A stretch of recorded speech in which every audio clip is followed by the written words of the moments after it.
Selamat sore saudara-saudara Bapak Ibu yang dikasih Tuhan. Ketemu kembali dalam acara komunitas. Minggu-minggu ini kita sedang bicara tentang komunitas, pentingnya komunitas, contoh-contoh komunitas yang betul-betul bisa membantu, pertanyaan-pertanyaan dan keraguan-keraguan atau ganjalan-ganjalan yang mungkin pengalaman-pengalaman dulu atau yang pernah terjadi dalam berkomunitas dan sebagainya. Jemaat gereja kita ingin mengarahkan diri untuk membentuk komsel. Kita akan mulai bergerak ke arah sana sampai ini terwujud pelan-pelan, sedikit demi sedikit, sampai seluruh jemaat itu bisa tergabung merasakan bagaimana dan apa sih yang namanya komunitas sel yang betul-betul bergerak, berfungsi, beroperasi sesuai dengan prinsip-prinsip dalam Alkitab. Jadi bukan istilahnya mungkin komunitas sel. Kalau orang mendengar ini judulnya adalah komunitas sel ya, atau disingkat itu komsel. Orang-orang biasanya membayangkan komsel itu seperti acara liturgi di gereja, dalam pertemuan bersama itu cuma disingkatkan, dibentukkan lebih mini, pindah tempat di rumah-rumah kayak gitu, tetapi kurang lebih liturginya sama, cuma ada makan-makannya, kadang santai sedikit karena duduk di bawah atau seperti itu. Bukan seperti itu. Intinya apa? Hakikatnya bentuknya bisa berbeda-beda. Bentuk seperti itu tentu tidak salah, tapi komunitas sel lebih bicara bukan bentuknya seperti apa, formatnya seperti apa, tapi bentuk suatu jiwa dari persekutuan itu yang betul-betul saling mempengaruhi untuk mengubahkan semakin menjadi seperti Yesus. Itu intinya hakikatnya. Kalau itu tidak tercapai, kalau itu tidak terjadi, pertumbuhan itu tidak dirasakan, perkembangan, perubahan untuk semakin mendekati keserupaan dengan Yesus, atau semakin ngerti, oh prinsip Alkitab ini kalau diterapkan di dalam hidup seperti ini, kalau tidak pernah dirasakan, tidak pernah terjadi, itu namanya bukan komunitas sel.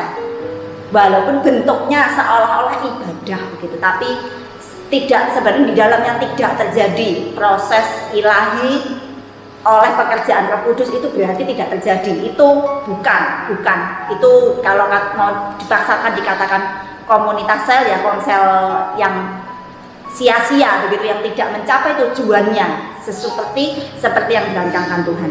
Nah, ada ini, saya akan menjelaskan dasarnya dulu. Sekarang inti hakikatnya konsep dari komunitas sel itu seperti apa.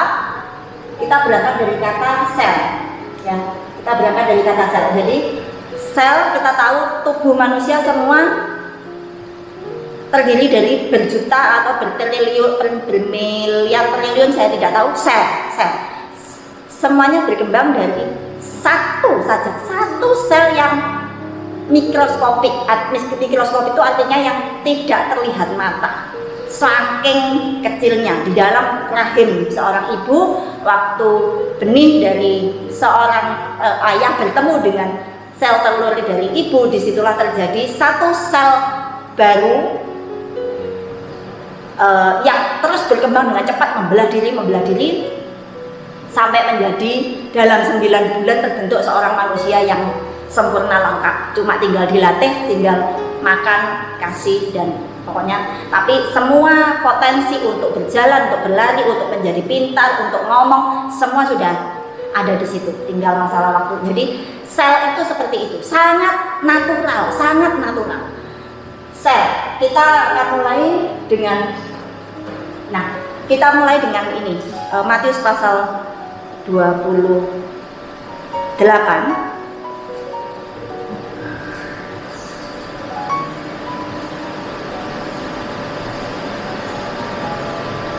Atau mungkin Matius pasal 22 dulu.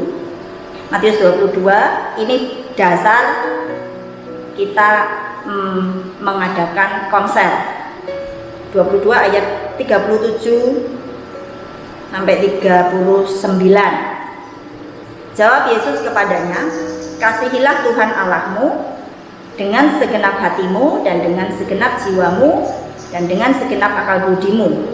39. Dan hukum yang kedua yang sama dengan itu ialah kasihilah sesama manusia seperti dirimu sendiri. Ini waktu Yesus ditanya, pertanyaannya adalah ayat 36, guru hukum Taurat manakah yang paling terutama? Jawab Yesus, kasihilah Tuhan dan seterusnya. Kedua, kasihilah sesamamu. Di sini kelihatan sekali yang namanya persekutuan atau komunitas. Yesus adalah orang komunitas. Dia menyampaikan bahwa desain setiap manusia adalah untuk bersekutu, berkomunitas. Pertama dengan Bapa di surga sebagai pencipta, kedua dengan satu sama lain. Kasihilah Tuhan, kasihilah sesama. Muridnya, salah satu muridnya, 1 Yohanes itu mengatakan demikian, dibahasakan dalam bahasanya Yohanes murid Yesus. Dia bilang begini dalam 1 Yohanes pasal 1 ayat 3. Apa yang telah kami lihat dan telah kami dengar itu kami beritakan kepada kamu juga, supaya kamu pun beroleh persekutuan dengan kami, dan persekutuan kami adalah persekutuan dengan Bapa dan dengan anaknya Yesus Kristus. Ini bahasanya Yesus tadi diulang oleh Yohanes dalam pengkalimatannya sendiri, bunyinya seperti ini, persekutuan. Jelas di situ dia bilang persekutuan atau berkomunitas. Persekutuan kita pertama dengan Bapa dan dengan Yesus, dengan Allah kita yang menciptakan kita, dan satu sama lain. Dan persekutuan ini makin membesar. Inilah dasar kita berkonser. Kasihilah sesamamu, itu kita akan belajar dengan keras, belajar dengan itu tantangan yang tidak gampang untuk mengasihi sesama, karena banyak sesama kita tidak sesuai harapan kita. Mengasihi orang yang sesuai harapan kita sangat mudah, tidak usah disuruh pun bisa. Tapi kalau itu diperintahkan, kasihilah sesamamu adalah semua orang, bukan hanya yang cocok dengan kita, bukan hanya yang sesuai harapan kita atau ya klop istilahnya, yang tidak klop juga. Itu semua ada termasuk dalam persekutuan. Kita belajarnya itu hanya ya di situ. Kalau kita tiap minggu duduk bersama di dalam ruang tempat pertemuan itu, gedung gereja, duduk situ. Tapi apakah yang duduk jejer ini terjadi pertukaran pengaruh atau tidak sebenarnya? Kalau cuma duduk jejer, datangnya datang sendiri-sendiri, cuma kebetulan duduk jejer, mendengarkan sendiri-sendiri, nyanyi sendiri-sendiri, mikir sendiri-sendiri, tepuk tangan sendiri-sendiri, dan seterusnya sampai pulang sendiri-sendiri juga. Dan sesungguhnya dua itu tidak ada pertukaran pengaruh, tidak ada komunikasi apapun. Kalau cuma nyapa ya selamat pagi siang, tidak ada pengaruhnya, tidak ada pertukaran pengaruh apapun. Itu bukan persekutuan. Mana unsur persekutuannya gitu? Unsur persekutuan itu sangat pada dasarnya dibangun karena percakapan, karena perkenalan, karena saling membuka diri untuk dipengaruhi dengan pimpinan Roh Kudus tentu saja. Seperti itu, itulah persekutuan yang sesungguhnya.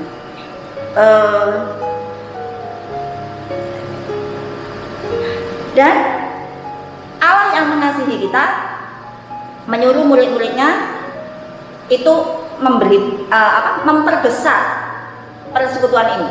Pertama dimulai dari Yesus dan 12 murid. Tapi Yesus bilang sekarang mencari orang lain untuk dimasukkan ke dalam persekutuan ini. Itulah yang dikatakan Yesus dalam Matius 28 yang tadi kita mau baca tapi nggak jadi. Matius 28 ayat 19-20. Karena itu pergilah, jadikan semua bangsa muridku, baptislah mereka dalam nama Bapa, Anak, Roh Kudus, dan ajarlah mereka melakukan segala sesuatu yang telah kuperintahkan kepadamu. Sampai sana saja. Yesus ingin bersekutu dengan semakin semakin banyak manusia yang terhilang, yang sesat, tidak tahu penciptanya siapa, tidak tahu bahwa Yesus sudah mati untuk dia sehingga dia bisa punya akses secara langsung ke tahta Bapa di surga, kehidupan kekal. Dia tidak tahu. Ini Yesus minta perbesar apa yang sudah tak kasihkan ke kamu, kopien, duplikatlah, gandakan, salin ke orang-orang lain, semakin banyak sampai seluruh dunia. Pergilah ke seluruh dunia. Jadi Yesus bukan eksklusif,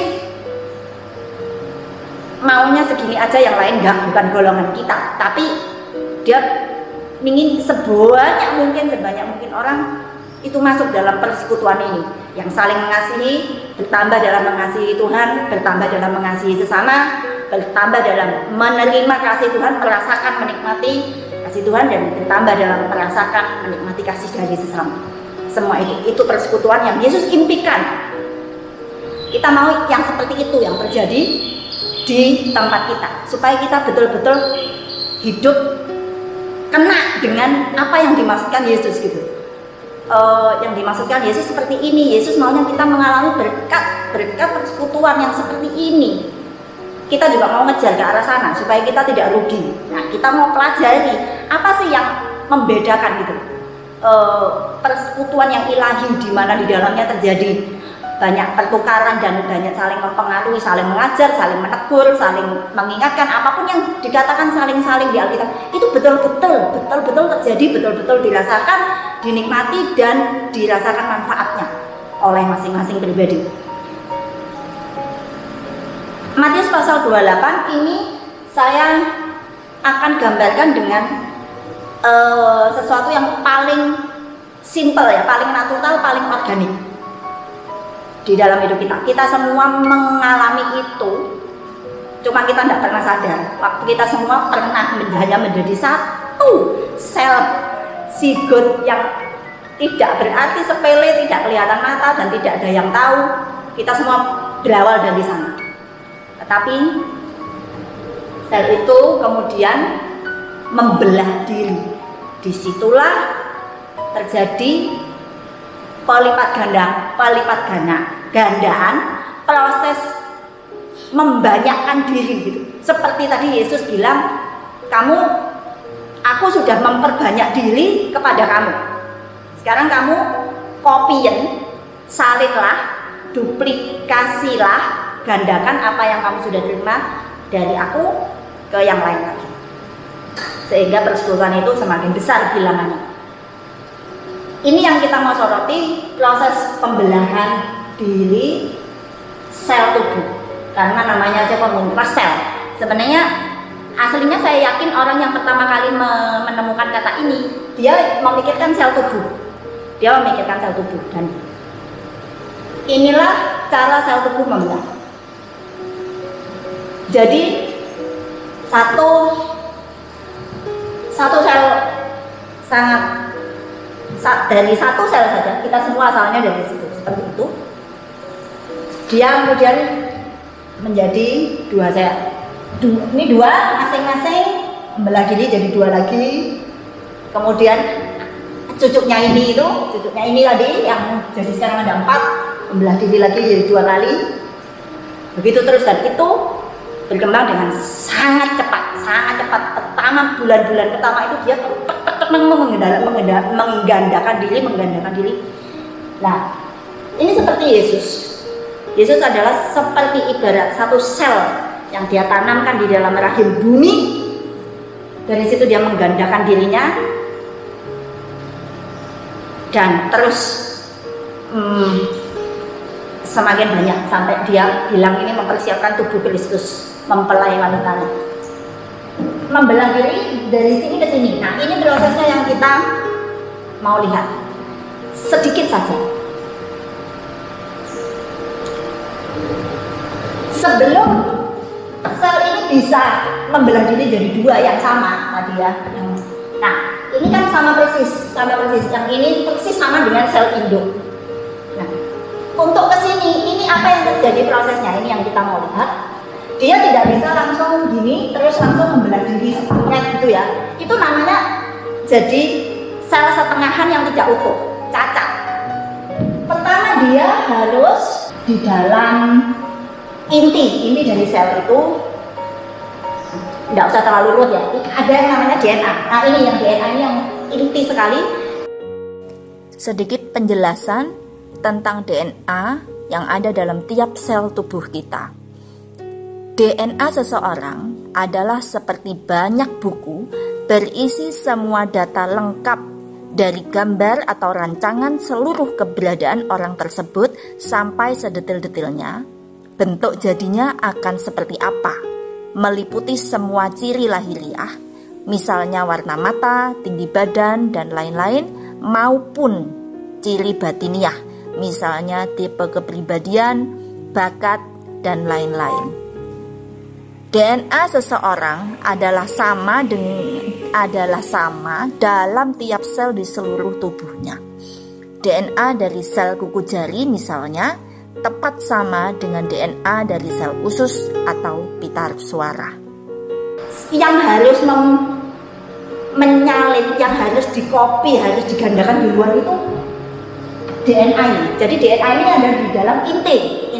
Ini sel ada inti di tengahnya itu kan. Itu intinya itu kalau tidak salah DNA plus beberapa protein lain ya, kita tidak usah terlalu detail, tapi unsur utamanya DNA. DNA itu sebelum dia membelah, DNA di dalam sel ini harus dikopikan dulu. Jadi dalam satu sel ini harus disalin, difotokopi atau digandakan menjadi seperti ini.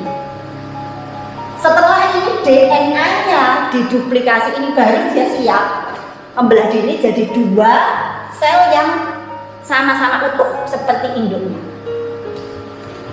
Nah, jadi setelah DNA-nya ini dikopi, baru dia mulai proses membelah diri. Membelah dirinya sana sepasang lagi, pergi sepasang ke sini, pergi sepasang sampai begitu. Ini yang Yesus katakan di Matius 28 tadi. Dia ingin kita membelah diri, dia bilang, aku sudah ngajari kamu. Dia menggandakan diri kepada murid-muridnya sampai di dalam proses murid-muridnya itu terjadi duplikasi DNA-nya Yesus. Intinya dari Yesus itu apa? Itu yang terduplikasi sama murid-muridnya sehingga murid-muridnya menjadi matang gitu ya. Yesus membelah, pokoknya Yesus mengkopi dirinya ke murid-muridnya. Ini misalnya dua muridnya, kita tahu ada 11 yang Yudas gagal, cacat, katakanlah itu sel yang cacat. Tapi yang lainnya seperti ini, misalnya ini Yohanes, ini Petrus.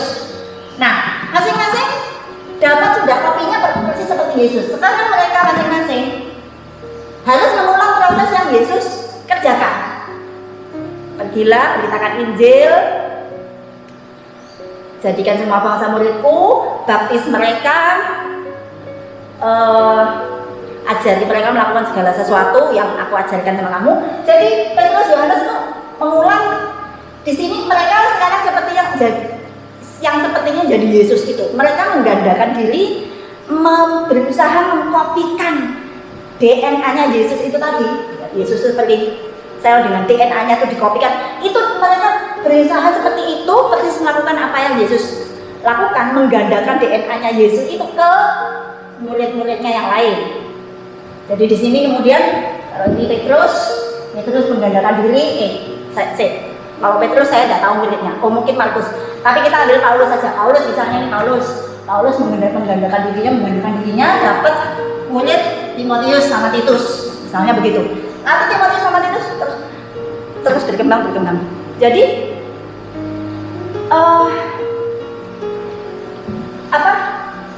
prosesnya kira-kira seperti ini. Ini yang Yesus minta kita, kalau kita nangkep DNA-nya Yesus, pribadinya Yesus, kita itu akan secara natural akan dilengkapi kemampuan untuk beranak juga, menduplikasi diri dan menyalurkan, meneruskan DNA-nya Yesus itu ke orang-orang lain di sekitar kita. Dan ini terjadi di level yang sangat tersembunyi di dalam hati masing-masing. Terjadinya ini pertama-tama dari dalam hati, lalu ini tentu kalau di duplikasi sel-sel tubuh itu terjadi cepat. Di kita tidak selalu cepat, ada yang lambat, ada yang cepat, tapi itu akan terjadi. Sel-sel yang sudah cukup matang untuk membelah diri, dia pasti secara natural membelah diri. Dan saudara, yang kita perlu ngerti sekali, pembelahan diri ini terjadi tidak ada hubungannya dengan struktur organisasi gereja, tidak ada hubungannya dengan liturginya, bentuk kegiatan, cara ibadahnya seperti apa, tidak ada hubungannya. Sama seperti begini, orang mau punya anak, ayah dan ibu harus punya hubungan itu, hubungan yang intim, hubungan yang pribadi. Lepas dari semua tata cara, harus ngurus surat nikah, harus pesta ini, harus sungkem sama orang tua, itu semua, saya bukan ngomong itu perlu, itu tentu saja itu dalam wadah yang Tuhan juga suruh gitu ya, kita dalam apa itu perkawinan adalah sesuatu yang sakral yang tidak bisa dibuat sembarangan. Tapi maksud saya diumpamakan seperti itu. Kalau orang ini mau menikah lalu dia sudah urus surat, dia sudah urus pesta, dia sudah urus undangan, dia sudah sungkem ke orang tua, sudah mengatur ini itu, tapi mereka tidak pernah berhubungan suami istri. Apakah bisa terjadi yang namanya punya anak, yang namanya membelah diri, yang namanya apa ya, itu berkembang biak itu tadi? Ya tidak bisa gitu loh. Jadi hal-hal ini terjadinya adalah sesuatu yang natural, yang tidak ada sebenarnya. Seperti kita tahu, orang tanpa menikah resmi, orang mau tidak karu-karuan menikah, tidak ada pernikahan bisa punya anak gitu loh, bisa punya anak. Karena apa? Semuanya sangat natural dan sebenarnya tidak ada hubungan dengan struktur sosial seperti itu.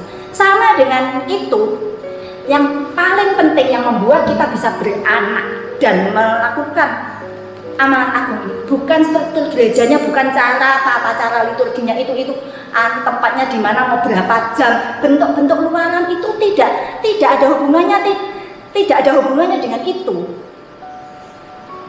Tapi pertama, persekutuan dengan Yesus, hubungan pribadi yang semakin intim dengan Yesus melalui Roh Kudus, itu yang membuat kita itu disiapkan dan didewasakan untuk beranak pinak, untuk membelah diri, untuk kita terima dari Yesus seperti ini.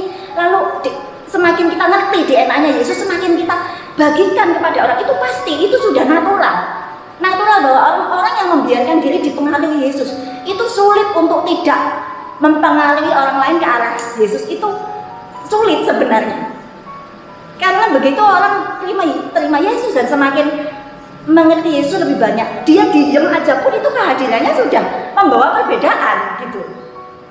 Tapi tentu orang tidak bisa diam. Kalau dia baru mengalami apa itu, dia pasti kepingin cerita gitu kan. Aku tadi pagi baca Alkitab, aku merasa ada pencerahan di sini, itu pasti pengen bagi. Seperti baru mengalami sesuatu yang yang seru, yang ngalami pergi air terjun mana sampai kecipratan, misalnya sampai dingin basah-basah, seru-seru. Ya tentu ingin cerita, itu natural gitu loh. Nah dengan Yesus sama, itu sebenarnya hal natural, tidak ada hubungannya dengan struktur, bentuk luaran, formatnya, liturginya, itu tidak ada hubungannya. Jadi saudara, ini yang kita perlu sadari betul. Kita belajar intim dengan Yesus di level yang paling tersembunyi. Kerjakan di level itu, waktu kita di kamar, di dalam hati pikiran masing-masing. Proses itu, tanya jawab, diskusi, ngobrol, belajar, bisa menikmati ngobrol dengan Tuhan dan menangkap gitu, makin menangkap Yesus seperti ini, saya mengalami ini, saya dibukakan lewat ayat ini, atau ada lagu yang bicara pada saya. Itu semua proses itu yang terus dimasukkan sampai ke dalam, menjadi darah daging kita, dan itu mau tidak mau itu loh yang akan terbagikan kepada orang-orang. Dan disitulah mulai dari level personal pribadi, sebelum personal dimulai di level yang paling tersembunyi dalam setiap orang.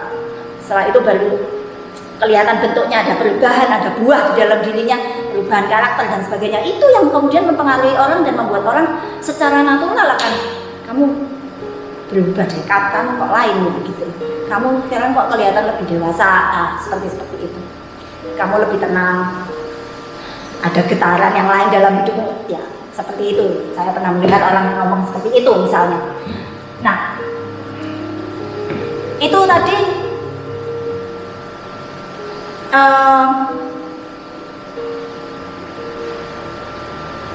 dasar yang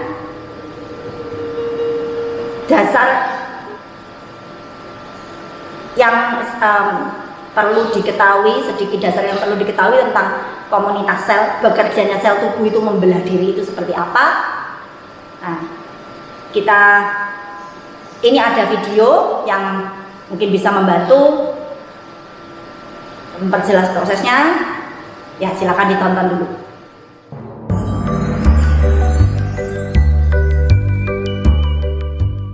It might be hard to believe, but at the very start of your life, you are a single, microscopic cell called a zygote. Your body now contains millions of cells, which all came about by the process of cell division. Cell division happens when one cell divides to form two cells, and it is the basis of growth and repair in humans. It's also used for asexual reproduction in organisms like bacteria. But a single cell cannot just split itself in half to form two whole new cells. They would essentially only be half a cell. Before the cell divides, everything inside needs to be copied. This includes all of the parts of the cell, like the mitochondria, as well as the chromosomes inside the nucleus. A human body cell contains 23 pairs of chromosomes, 46 altogether. During cell division, the DNA in the chromosomes is copied or replicated to form 46 pairs, double the number of chromosomes. These pairs split apart when the cell divides to form two new daughter cells, each having the correct number of chromosomes. Ya, tadi itu saudara lihat di dalam video itu bagaimana DNA-nya itu di-copy dulu ya, inti selnya itu di-copy dulu, dan sesudah itu membelah diri. Disitulah kita belajar membelah diri, kita makin nangkep DNA-nya Yesus, lalu kita tumbuhkan di dalam kita. Kalau sudah matang, kita siap bagikan itu dengan orang, dan orang juga menerima pengaruh dari Roh Kudus. Ingat, itu bukan kita ya, sel induknya ini kita harus nangkep ini, sel induk dari Yesus itu dengan jangan ada itu ya cacat-cacatnya gitu, dalam arti intinya sekali. Makanya penting setiap orang harus punya hubungan sendiri dengan Tuhan Yesus. Bukan kalau saya menerima dari Yesus selalu orang ini harus mengkopi saya. Jangan, tapi ini saya bawa, pertama mungkin saya, tapi selanjutnya saya bawa kamu hubungan dewe sama Yesus. Nah, biar kamu sendiri ngopi dari Yesus. Jadi tetap sumber, kalau sumber ke saya ke ini, sama seperti fotokopi itu. Kalau master itu di fotokopi, terus ini hasil kopiannya itu yang dikopi, itu kan beda dari kalau masternya lagi yang dikopi. Jadi hubungan sama Tuhan Yesus itu tetap inti dasar dari semua proses pembelahan diri ini. Jangan kehilangan itu, jangan mengkopi orang. Jangan, walaupun orang itu Anda kagumi, menginspirasi Anda seperti apapun, jangan salah. Tetap harus sumbernya supaya orang siapapun itu yang saudara pandang ini orang bisa dijadikan contoh teladan. Tetap manusia ada salahnya, ada cacat-cacatnya. Bina hubungan sendiri dengan induknya yang paling pertama, Yesus, yang itu dia tidak salah, itu dia tidak pernah salah kopi dari Bapa di surga gitu. Dan biar kita menerima langsung dari dia, jangan biarkan ada orang lain menghalangi. Apakah itu pemimpin sehebat apapun, jangan pernah izinkan itu terjadi, karena nanti bisa bahaya, bisa cacat-cacat kemana-mana, nanti selnya mutasi gitu, bisa salah. Oke, sekarang kita pingin lihat lagi DNA-nya Yesus itu sekarang seperti apa. Itu tadi tentang penjelasan secara biologis yang naturalnya seperti itu. Sekarang DNA-nya Yesus yang kita cari itu apa sih sebenarnya? Oh ya, Yesus itu baik misalnya. Loh ya baiknya seperti apa? Wong kadang-kadang Yesus ya kasar sama orang Farisi gitu kan. Nah maksudnya kita harus jelas gitu, ini supaya kita enggak, oh ya baik, baik, mengasihi, apa, semua serba umum dan definisinya serba kabur. Karena dunia juga mengenal, moral itu juga mengenal sesuatu yang baik, mengasihi, tidak membalas dendam, itu dunia juga kenal gitu. Lalu apa bedanya dunia dengan Yesus? Kita mau nangkep yang dari Yesus, bukan yang dari dunia. Walaupun moral-moral dunia pun ada yang baik juga gitu. Bukan itu, tapi yang dari Yesus itu sebenarnya apa? Ini yang kita mau lihat, DNA-nya ini sebenarnya apa yang disebut DNA-nya Yesus yang kita mau tangkap sebanyak-banyaknya, sesempurna mungkin, dan kita mau kopikan itu dari Yesus ke kita, dari kita ke orang lain.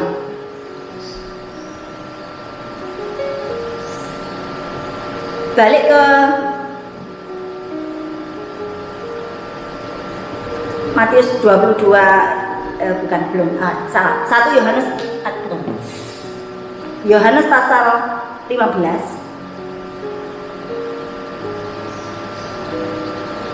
ayat 13. Buat saya padatkan ya semua kebaikan atau pokoknya DNA-nya Bapak di surga yang ditangkap oleh Yesus, yang oleh Yesus digandakan kepada murid-muridnya sampai ditulis jadi Alkitab ini, dan inilah dari sinilah kita bisa nangkep DNA-nya Yesus seperti apa. Buat saya intinya kalau dipadatkan itu di sini. Yohanes 15 ayat 13. Tidak ada kasih yang lebih besar daripada kasih seorang yang memberikan nyawanya untuk sahabat-sahabatnya. DNA-nya Yesus adalah DNA tidak mementingkan diri. Dia menaruh hidupnya untuk kepentingan orang lain. Dia menaruh hidupnya untuk kehidupan atau kepentingan orang banyak. Ini yang saya tangkap DNA-nya Yesus. Sampai di level ekstrim dia serahkan nyawanya untuk kehidupan orang banyak. Kita tidak perlu sampai situ, tapi DNA-nya Yesus itu kita tangkap. Prinsip hidupnya ini sebenarnya. Dia orang yang hidup bukan sama sekali bukan untuk dirinya sendiri, tapi dia pikirkan terutama Bapak di surga yang bercita-cita kerajaan Allah turun ke bumi. Dia hidup untuk panggilan itu. Dia hidup untuk melihat hal itu terwujud. Pertama di dalam dirinya, dia gandakan ke orang lain, muridnya, sampai dia ingin dari situ seluruh dunia ini akan dipenuhi, dikuasai oleh kerajaan Allah. Dan itu sedang terjadi. Waktu Yesus dulu naik surga, dia belum melihat kerajaan Allah itu sampai seperti apa ya, karena dia seorang diri.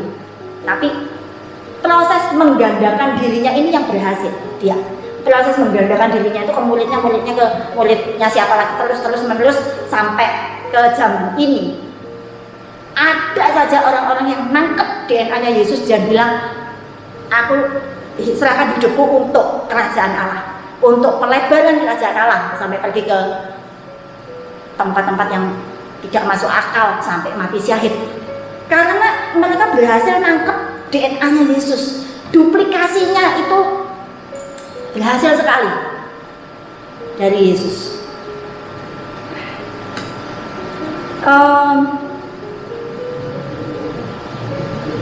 Di dalam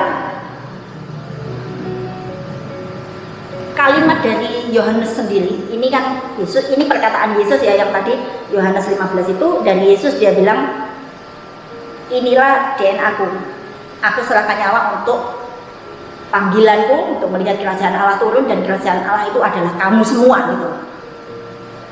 Dia serahkan nyawanya untuk itu.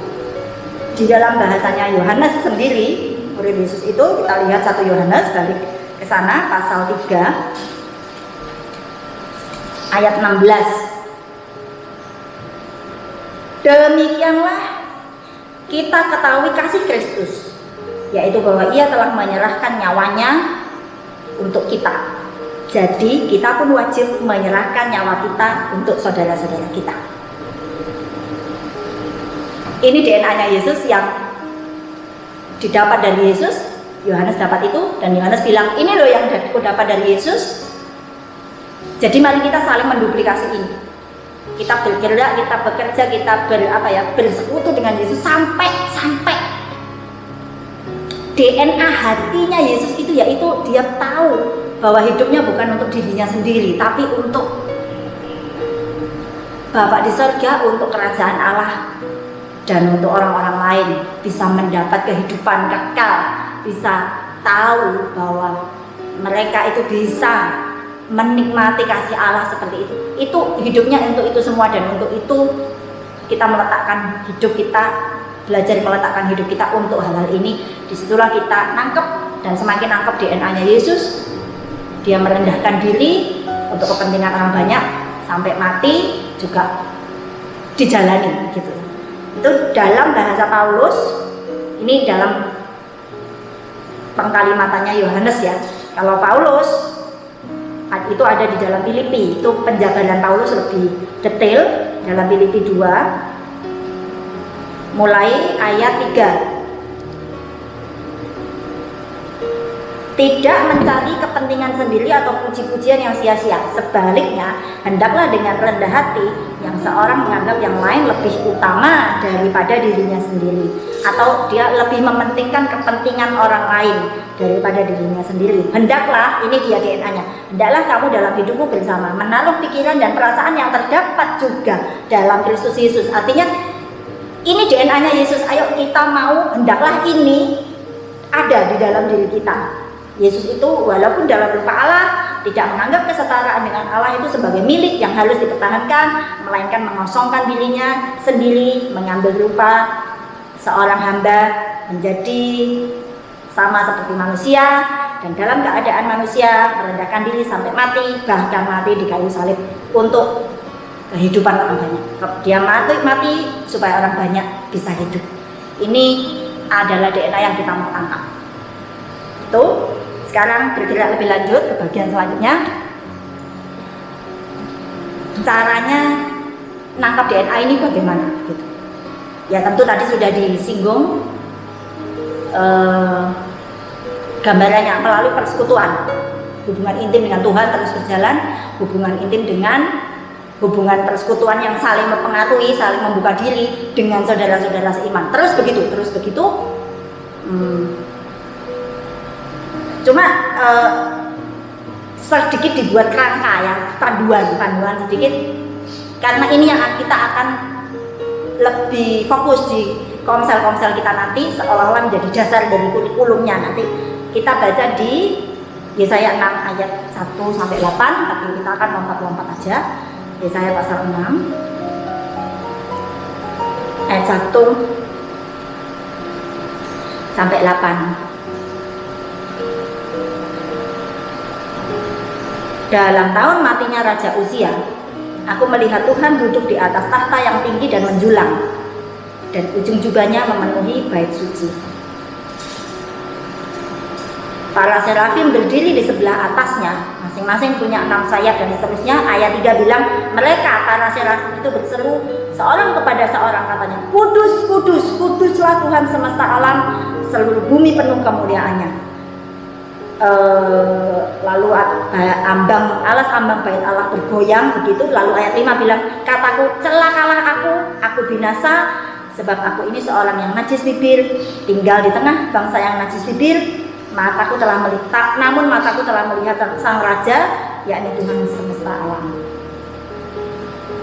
Tapi seorang dari serafim itu terbang mendapatkan aku, di tangannya ada bara yang diambilnya dengan sepit dari atas mezbah, yang menyentuhkan kepada mulutku, menyentuhkan bara itu kepada mulutku serta berkata, lihat, ini telah menyentuh bibirmu, maka kesalahanmu telah dihapus dan dosamu diampuni. Lalu aku mendengar suara Tuhan berkata, siapakah yang akan kuutus? Siapa yang mau pergi untuk aku? Maka sahutku, ini aku, utuslah aku. Saudara, ini panduannya. Kita mau bagi 3 dari ayat 1 sampai 8 ini ya. Ayat 1 sampai 4 itu adalah Yesaya melihat Tuhan. Setelah melihat Tuhan yang begitu dahsyat, mengerikan. Lalu ayat 5, dia memandang dirinya sendiri.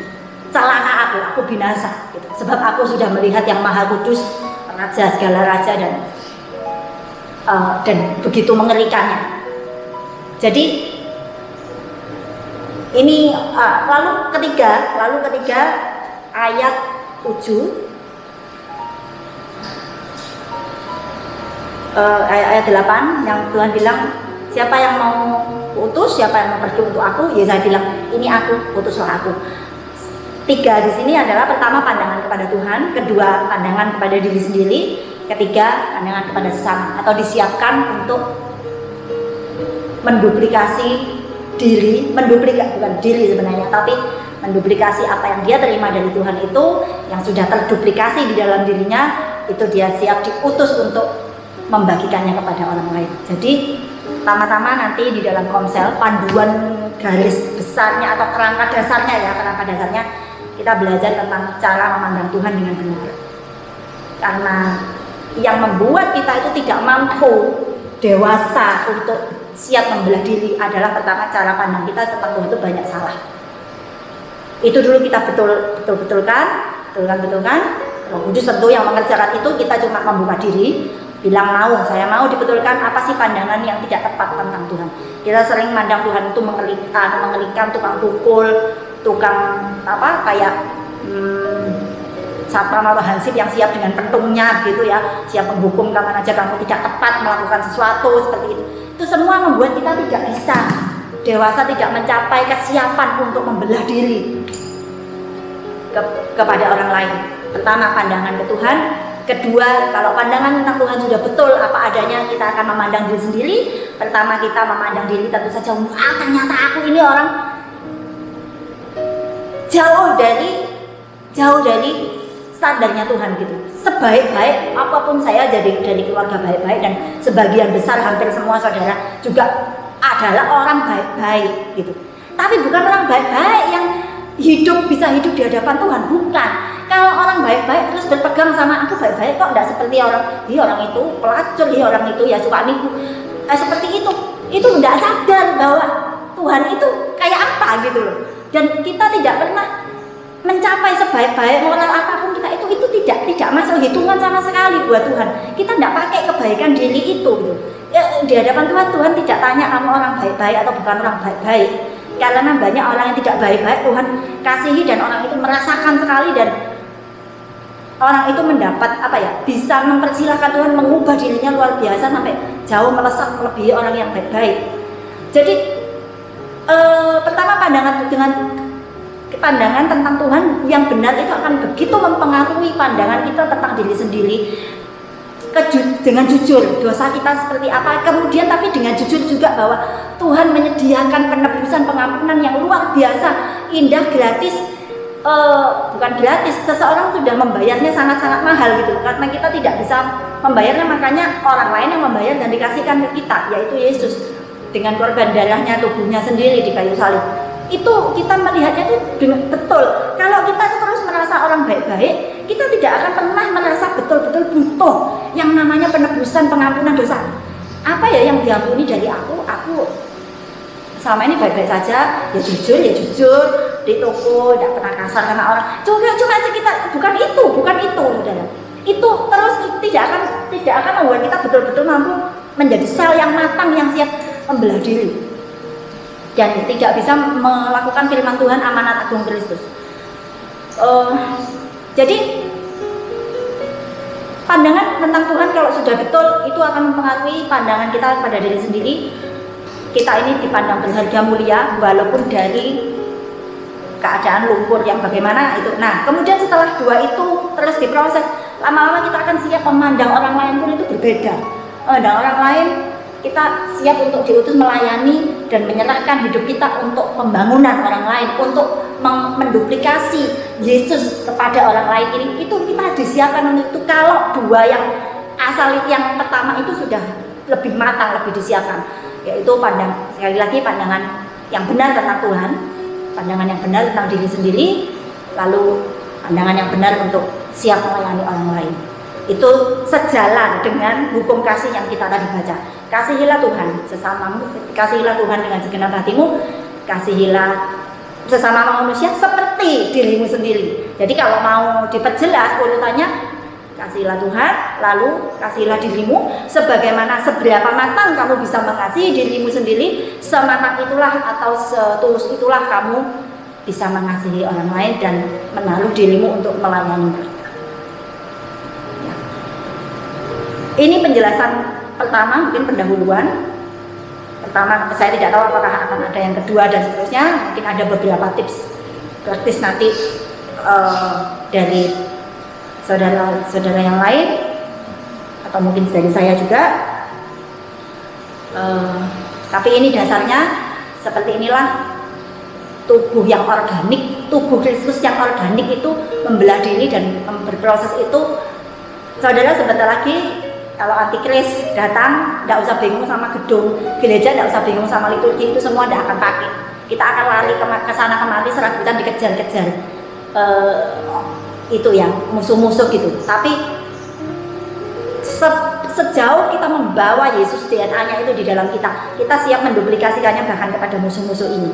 Terlalu banyak, kan saya di YWM juga, teman-teman saya penginjil yang pergi ke Korea Utara, tempat-tempat yang tidak masuk akal gitu ya, yang itu mereka Yesus yang dibawa kemana-mana ini siap diduplikasikan kepada siapa yang mau, dan siapa yang mau itu bisa sipir penjaranya itu yang tiap hari menyiksa dia, dan seperti itu terjadi natural saja. Karena saya di mana ya, ini Yesus itu yang di dalam saya itu tetap sama.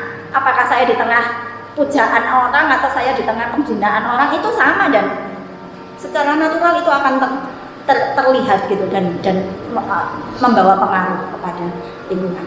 Ya, saudara, jadi ini sekian pendahuluannya sampai saat ini. Semoga bisa dimengerti. Kalau ada yang belum jelas, ada yang ingin ditanyakan, tentu silakan bebas menghubungi admin dari Pelmak, saudari Dinda atau saudari Ebi seperti biasa. Sekian, Tuhan Yesus memberkati. Ditunggu pertanyaannya.